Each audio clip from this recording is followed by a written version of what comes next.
Percy Bysshe Shelley was a British poet. He was a radical thinker who urged the working class to revolt against exploitation through non-violent means. His poetry and writings often reflect that. In fact, he wrote an article on atheism, a subject considered taboo in those times. He was expelled from Oxford University for writing that.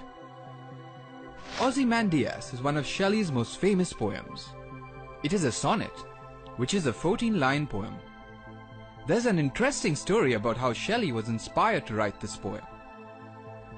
One evening, Shelley and his friend Horace Smith were discussing Napoleon's conquest of Egypt.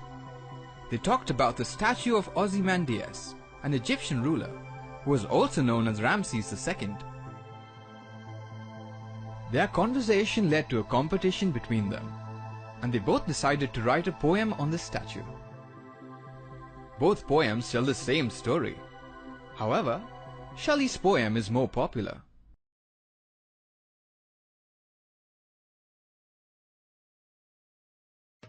I met a traveller from an antique land who said, "Two vast and trunkless legs of stone stand in the desert.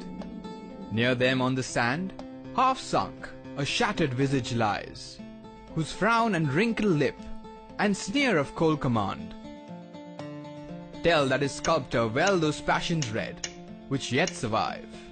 Stamped on these lifeless things, the hand that mocked them and the heart that fed. And on the pedestal these words appear, My name is Ozymandias, King of Kings. Look upon my works, ye mighty, and despair.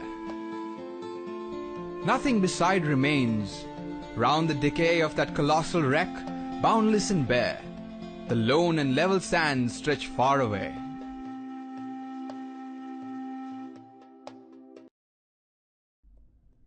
Here's a brief summary of the poem Ozymandias by Percy Bysshe Shelley.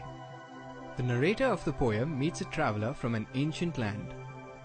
The traveller talks about a massive statue which lies shattered in the desert. What remains of the statue are its two huge legs without an upper body.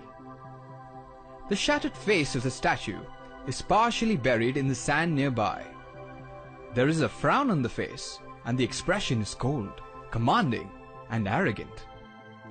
The emotions on the face are so realistic and detailed that it is clear the sculptor had an acute understanding of the king.